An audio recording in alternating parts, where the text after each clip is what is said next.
Hello, everyone, and welcome to another episode of Recovery Talk. I am currently in Norway, which is my home country, for those of you who don't know. I'm also right now having the bi-ed course, which is very busy, but also very, very rewarding. Anyhow, I just took my cat to the vet, and he was so mad at me. He was giving me the death stare and meowing and meowing and meowing. I felt so bad for him. And it made me kind of think a bit about recovery. And I know you're going to think, oh my God, another metaphor about recovery. Like, is there anything you can't find a recovery metaphor in? And the answer is, yeah, I don't think there is anything I can't find a recovery metaphor in. I'm a Pisces, okay? I live for metaphors. Because, when you are in recovery, you are kind of kicking and screaming. You don't want to do it, but you still have to keep going because you know that if you don't do it, you are going to eventually suffer the consequences. And you're also suffering consequences in the moment. In the same way, my cats, if I listen to him kicking and screaming and took him out of the crate and didn't go to the vet with him to get his teeth out and get his teeth sorted, he would be in pain, right? He would be in pain now and it would get progressively worse. So the same applies to an eating disorder. You're doing it for your future self, and don't give in to the kicking and screaming that the eating disorder will do.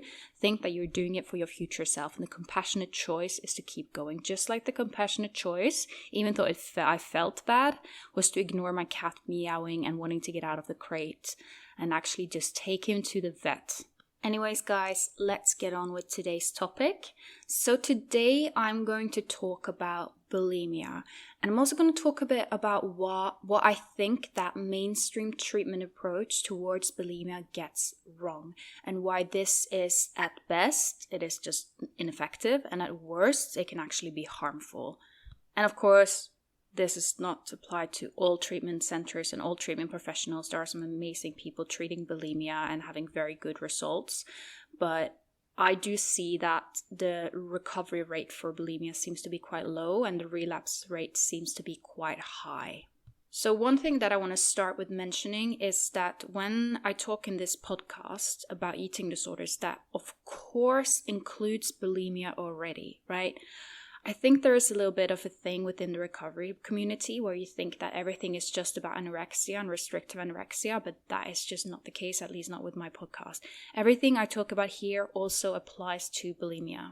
And also a bit about me personally, I was diagnosed with anorexia nervosa binge purge subtype, but I think if I had gone in treatment when my weight was a bit higher, I probably would have been diagnosed with bulimia. And when I got the diagnosis of anorexia nervosa binge purge subtype, I was a little bit like, okay, so what is the difference between me and a bulimic? Am I just like a skinny bulimic? Like, what is this? So overall, I don't think focusing too much on diagnosis is helpful, and also importantly, most people with bulimia are not diagnosed officially either. Access to help for eating disorders, it's not easy at all, and people are very often dismissed. Anorexia, binge purge subtype, and bulimia has a lot of overlap, and I would also even argue that in some cases it might even be the same thing, just different BMI limits, which is such bullshit. Like, I'm sorry, but the focus on BMI, like limits in eating disorder treatment, I think is so harmful. And I am very concerned about people feeling like, oh, my eating disorder is not valid until I reach this and that BMI, and therefore becoming even sicker before they seek help. Not to mention that certain treatment providers also reinforce this by saying, oh, when you reach this and that weight, you are going to, go inpatient, and that's when you're going to get help, basically, which is so harmful. I can't even begin. But that is a topic for a different day. So even though I don't really separate too much between eating disorders, I did want to make an episode specifically about bulimia. And there are a few reasons for this. So one of them is that I see a lot of people with bulimia having a very specific case of the unicorn syndrome, where they think that just because they have bulimia, nothing in recovery applies to them. All of that is just for people with restrictive anorexia. This is not true, and I wanted to explain a bit about that. It seems like a lot of people with bulimia think, for instance, when I talk about extreme hunger, they're thinking, oh yeah, that's fine if you have restrictive anorexia. But if you have bulimia, that does not apply because, binging is part of my problem. They can't be part of the solution. And this is often reinforced and echoed in treatment, where binging is being treated as a problem that needs to get rid of, rather than focusing on what is actually driving the binging and how the binging started, and chances are that is restriction. I haven't heard of a bulimic who just woke up one morning having never restricted, never overexercised or purged or whatsoever, never engaged in any form of compensatory behavior, just waking up and binging out of control for no reason. I haven't heard of it. I have not heard of it. And even if that was the case, then focusing on purging and restricting and that wouldn't even help it, because that would just make it even worse, right? But what you see with bulimia is that people with bulimia, they tend to develop bulimia either during or after a period of restriction or diet, or it could be even after a period of anorexia that then develops into bulimia when reactive hunger hits. So if you suffer bulimia, I want you to ask yourself one crucial question. This is like the most important question you need to ask yourself if you suffer with bulimia, and that is, when did your binging start? Did it start during or after a period of some form of restriction? This could be starting a diet. It could be cutting out certain food groups. Doesn't necessarily mean cutting down on specifically calories. It could also even be going on a low carb diet where you cut down on carbohydrates. It could be excessively exercising. Maybe you started a very intense exercise routine. It could also be maybe you went through a period of involuntary, like that you didn't intend to, weight loss or restriction. Maybe you, for instance, went through a period of being sick, and then you lost some weight and you lost your appetite, and then you notice it's coming back now and you feel like it's coming back in an out of control way. Or maybe you suffered anorexia in the past and you're now in recovery from anorexia, and you're noticing that you get reactive hunger, which is a completely normal response to restriction, and then you panic by this reactive hunger. Instead of just letting it flow and going with it, you're purging, and now you find that the binging won't stop, and then you're stuck in this cycle, right? So it's absolutely crucial to ask yourself when the binging started. And even if you can't fully remember how the binging started, I want you to be aware that restriction, it reinforces binging and maintains the cycle.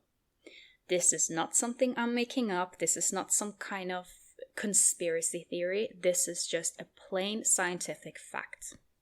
So let's just get down to the very basic science of it. And this is quite complicated, so I'm going to try and make it as easy as possible, right?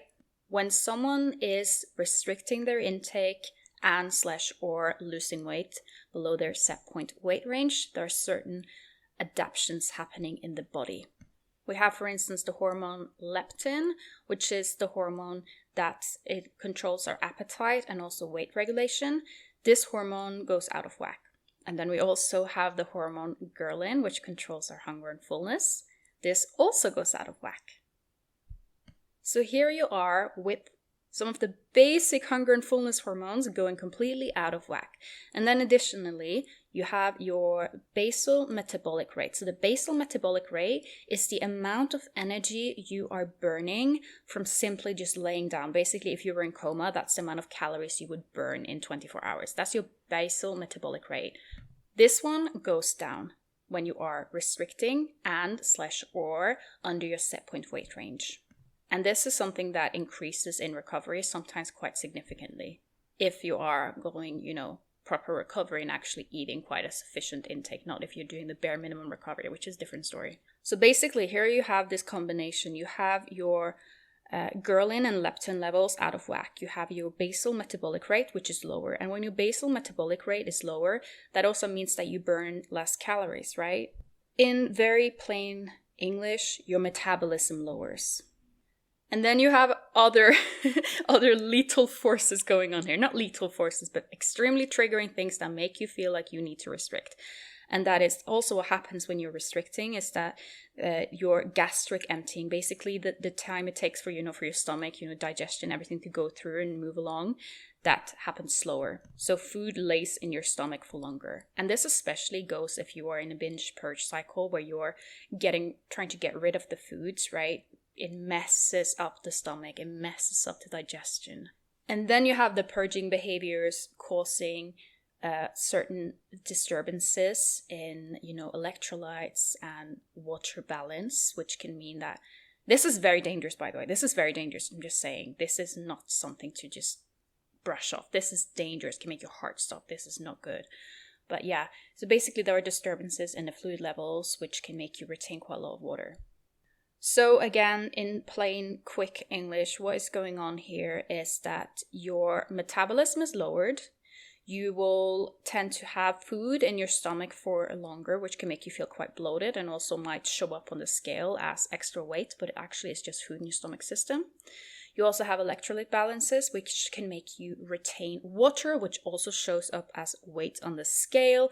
And the thing with water retention, it tends to kind of especially like to puff up in the facial area, and that's kind of where a lot of people don't want it to be, and that can be quite triggering. And as a result, it seems like you gain weight very fast. And some of it, yes, you might do experience that your weight gain is a little bit quicker because your basal metabolic rate is lowered. But a lot of the weight gain is actually just food and water retention. But now just back to the leptin and ghrelin part. So what these hormones do is basically makes you really goddamn hungry. It makes you really, really obsessed about food to the point where you get this ravenous hunger where you just need to eat everything in sight. Or you might be in the camp who don't really get this strong physical hunger, but you just get an obsession with food. You just need to eat, like a mental hunger. This is actually your hunger hormones just being out of whack. And actually, I say out of whack, but the truth is they're doing exactly what they're supposed to do, which is to try to get you to eat. You are essentially in a form of survival response where your body thinks there is a famine going on, and as a result, it sends you urges to eat as much as it can and hold on to weight.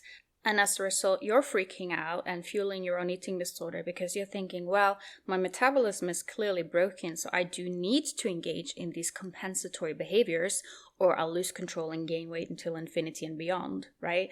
And then you also think, well, I clearly cannot control myself around food, so I need to restrict, I need to purge, because if I'm just, letting myself eat, then I'm just going to eat, lose all control. I am an emotional eater. And I spoke about this a bit in a past episode, I think it was my last episode, about this fear of emotional eating, where I basically asked the question, why is eating emotionally so rewarding for some people, and who are these people who find it emotionally rewarding? What you see is that the people who emotionally eat tend to, in pretty much all cases, in absolutely most cases, have a posture current with restriction. Because emotionally stuffing your face uncontrollably doesn't really hit the same if you're someone who's fully nourished and don't have a mental obsession about food because you're restricting it. And yeah, as I talk also about in that episode, is that because you are in famine mode, food and eating becomes extremely rewarding. It becomes terrifying, but also extremely rewarding, meaning that you get a boost of it, right? Because it is, you're so starved and your body thinks you're in famine, so it tries to do everything to get you to eat, including making it very rewarding. In the same way that if you have been out in the heat all day and you're extremely dehydrated, then having that sip of water, there's like a boost of happy hormones, right? That does not mean that you are out of control around water. It just means that you're really goddamn dehydrated.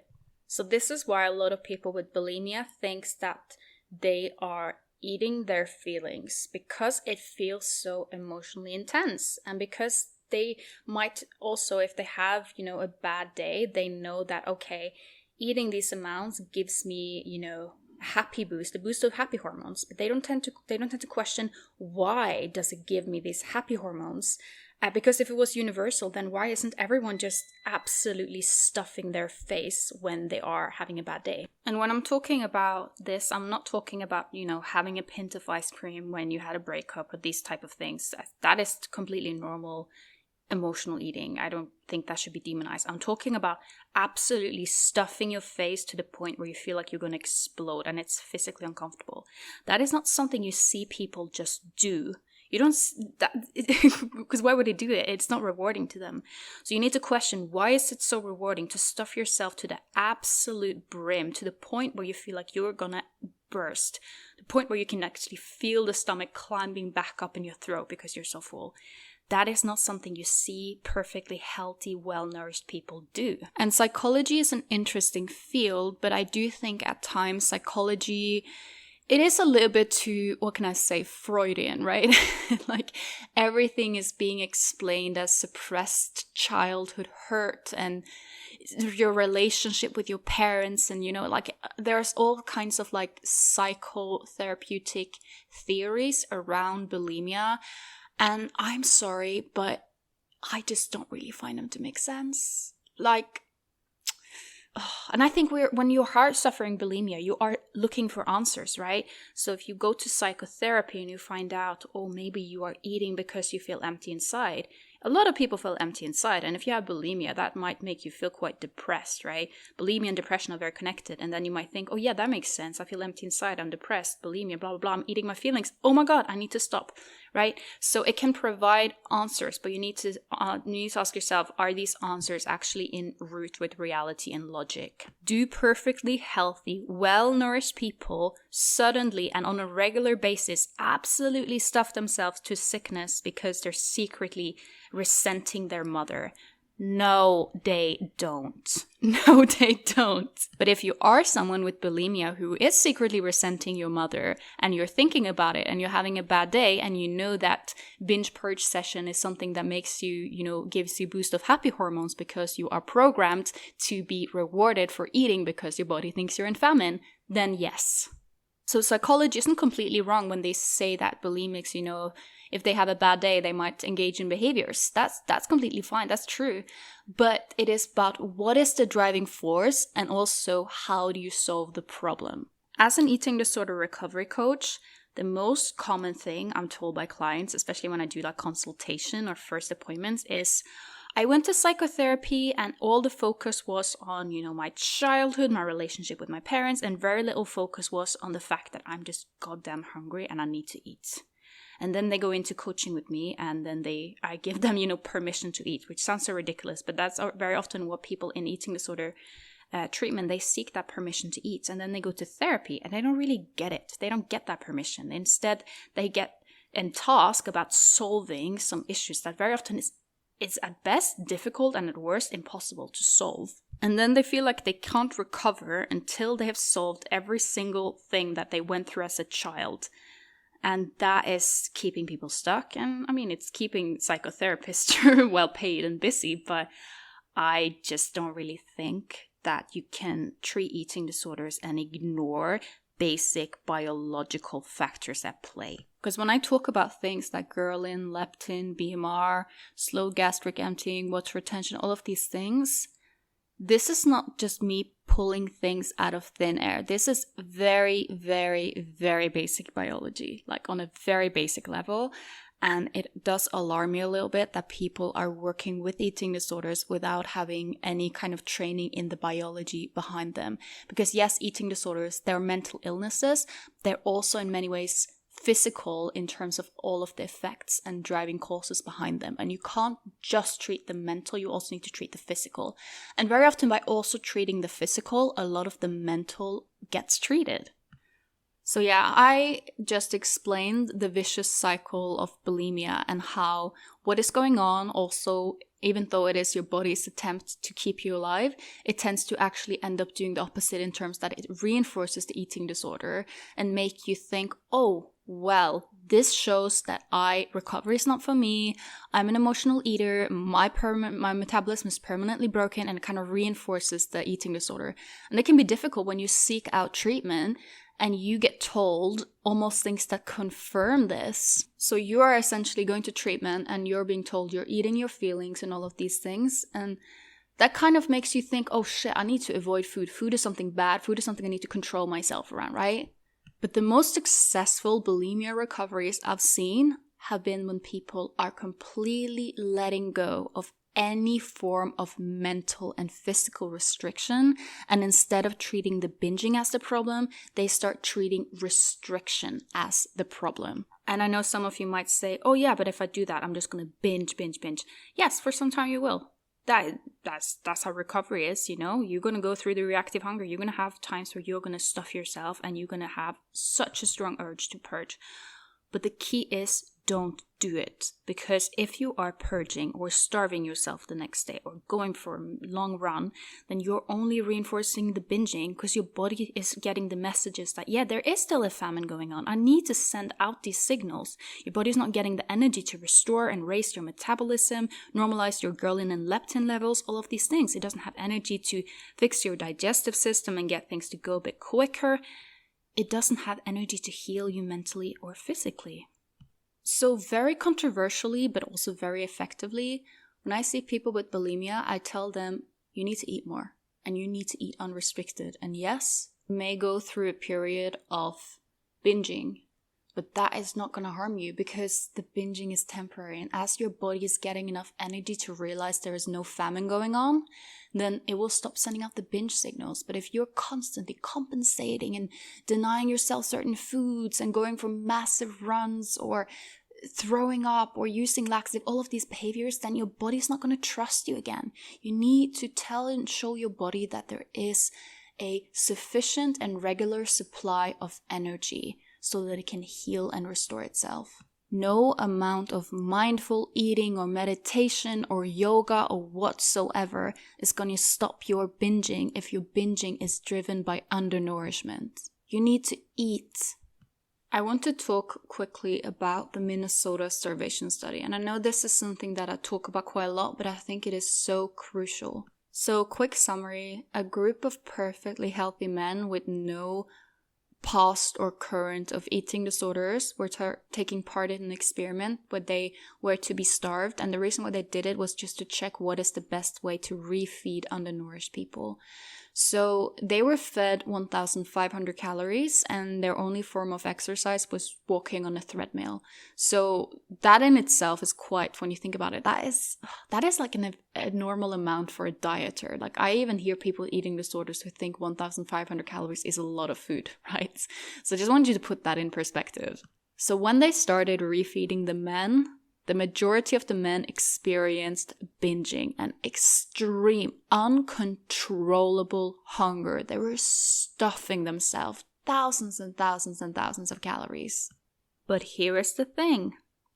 With full weight restoration and getting, having a high energy intake over a period of time, it slowed down and eventually stopped. They did not continue binging forever at all. It stopped. It normalized. For some, it stopped quick, whilst for others, it kept lasting for quite some time after the experiment. But the commonality here is nobody started binging extreme amounts of food for the rest of their lives. The problem now with people is that people enter a state of undernourishment. Could be going on a diet, it could be having an eating disorder, disordered eating, whatsoever, anything that puts them in an energy deficit. And then as a result, the body vamps up on the hunger and makes eating very rewarding and emotionally heightened. But instead of just listening to what the body is actually telling them to do, which is just eat, eat, and eat, grown up in a diet culture that tells you that, if you're eating a lot, that's bad. We have a very fat phobic society as well that tells you, if you do this and that, you're going to end up in a fat body, and a fat body is the worst body you can be in, This is just a whole new other thing to unpack, the fat phobia and diet culture that's just seeping into our society. And then add in the eating disorder who tells you, this is proof that you can't be controlled around foods, when what it's actually proof of is that you are a human being experiencing a completely normal phenomena in response to famine. This actually even has a scientific name. The scientific name is post-starvation hyperphagia. Again, not something I'm making up to trick you into recovery. This is just pure basic science. And so instead of doing what, the men in Minnesota starvation did, which was just to, just eat. Even though I do have to say that, interestingly enough, a lot of the men, they felt ashamed, guilty, and they felt uncomfortable, with their bodies during recovery. They had a lot of eating disorder, similar symptoms. But yeah, the men did, they ate and restored weight.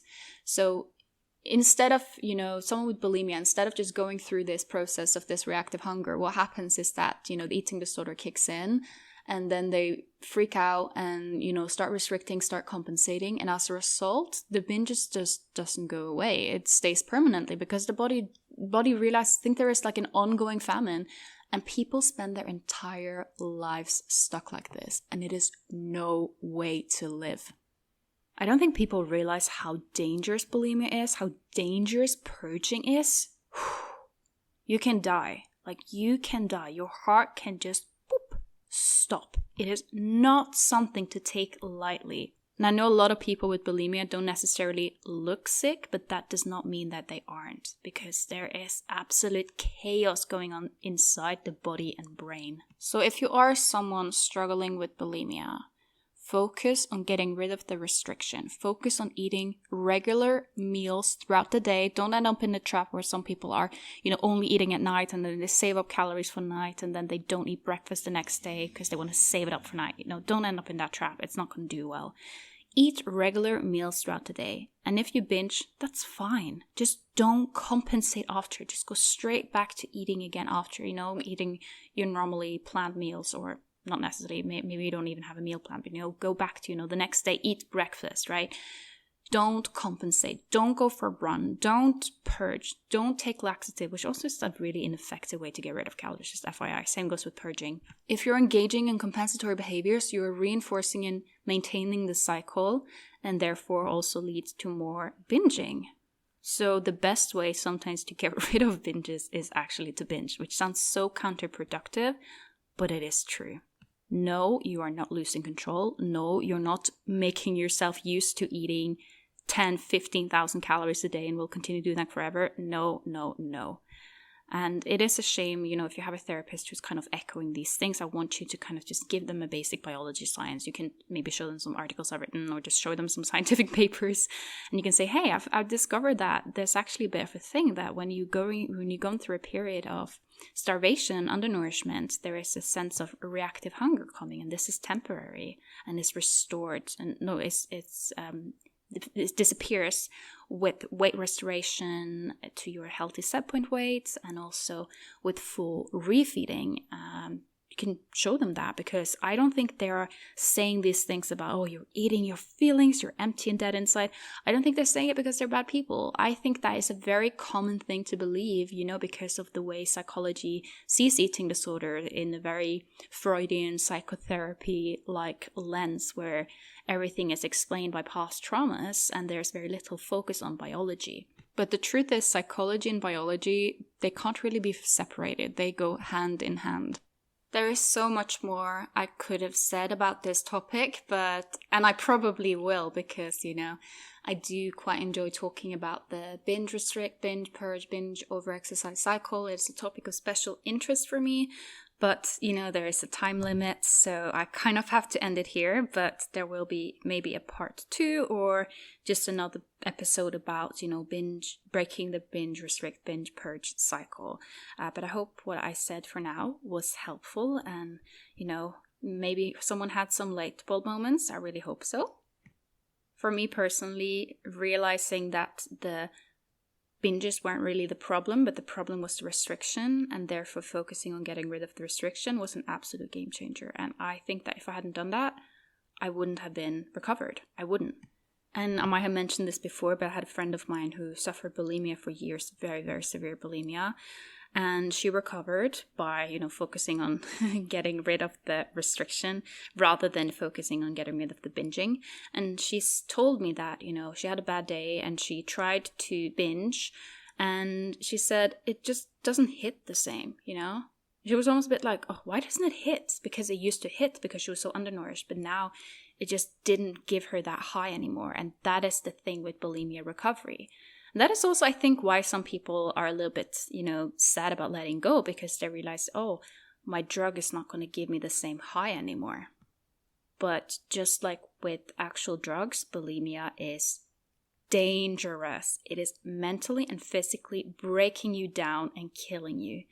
So choose recovery while you still can.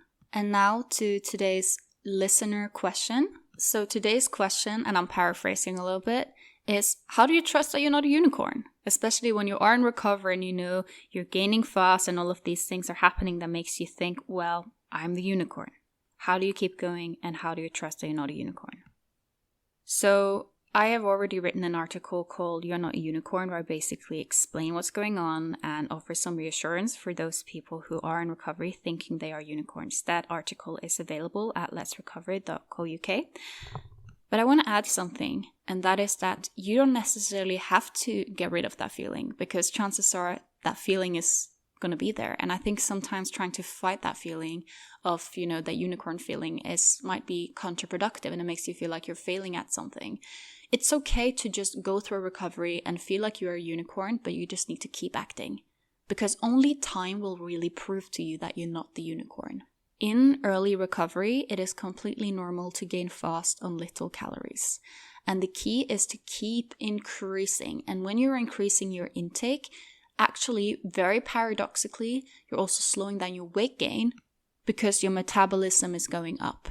In early recovery, I gained a lot of weight very fast on very little calories. But then as I kept upping my intake, then the weight gain actually started slowing down. And I think a lot of people in recovery, they don't really eat enough for their metabolism to fully speed up. They think they are eating, but they're actually on the very bare minimum. And also one thing with people eating disorders, very often they tend to very much overestimate their intake. So they think, I'm eating, 3,000 calories, but they're actually eating far, far less. And also they tend to move around a lot. They're thinking, I'm not going to the gym anymore, but they're actually completely redecorating their entire house, doing every dish they can find and washing and doing all of these things. So they are not really allowing the body to fully get out of starvation mode. You need to eat quite generously in surplus for this to happen and for the metabolism to speed up. This does not mean that you're a unicorn. It just means that you need to eat more and you need to be consistent. You need to keep going and you need to trust the process. And even if you don't trust the process, it is okay to keep doing the process with some trust issues. I think that sometimes is the best way to go ahead. Sometimes we need to take a leap. We need to just not necessarily fully trust the process. We just need to do. And then the trust comes with time. It comes when you look back. But don't feel like you need to feel perfectly safe and comfortable to actually do it, right? Because chances are that's never going to happen. During my own recovery, even though I did have moments where I was feeling a little bit more like, that makes sense. Okay, turns out I'm not a unicorn. Even though I had those light bulb moments in a way, I still, for a very long period of time, had these underlying fears that, I'm going to lose control. I'm different. Something bad is going to happen, right? I didn't always feel calm and fully trusting of the process because I don't really think that is even possible when you are in eating disorder recovery. So accept that ambivalence and trust issues as part of the process and just don't let it change your behaviors. You need to keep eating, keep resting, keep challenging yourself, and just do what feels wrong until it feels right. I hope you guys enjoy this episode, and I will see you all next week. And if you do enjoy this podcast, I always really appreciate it if you leave a review or share it with someone who you think will benefit from listening to it. Share it on your story. It makes me really happy so we can reach more people with the message. Anyways, guys, have a lovely week ahead and I'll talk to you guys soon.